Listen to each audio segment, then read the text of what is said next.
Hi, and welcome to our fourth day of our journey on running the race. It's our study through Philippians. I'm excited today. I'm Christy Birchville. We're looking at Philippians chapter 1, verses 9 through 11. They say, and I pray this, that your love will keep on growing in knowledge and every kind of discernment, so that you can determine what really matters and can be pure and blameless in the day of Christ, filled with the fruit of righteousness that comes through Jesus Christ to the glory and praise of God. As we're looking through on these verses, I find it really interesting. That first part, it talks about the love, that your love will keep on growing in knowledge and in every kind of discernment, or some versions it talks about truth. We can't separate God's love from God's truth. I mean, that's really what it comes down to. We talk a lot in today's society, in our days and times, about the love of God. The love of God. God loves people. And he does. That's absolutely true. God is love. There cannot be love outside of who God is. It's one of the attributes that makes God, God. But you can't separate God's love from God's truth.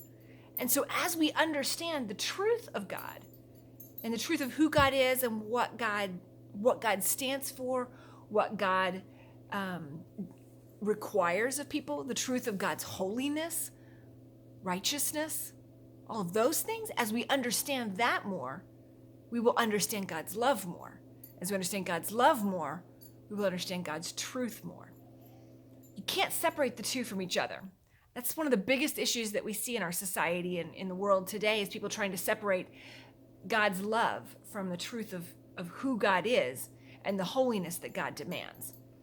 So as Paul was talking to these people, he was talking about being made perfect, right? Yesterday we talked about that, we're on the path to perfection. God's making us perfect through his son, Jesus Christ. Part of that perfection is understanding and growing in the knowledge of love, along with the knowledge and understanding of God's truth.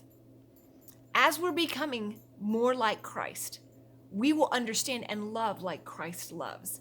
And we will understand the truth of the things that Christ does love and how he loves them.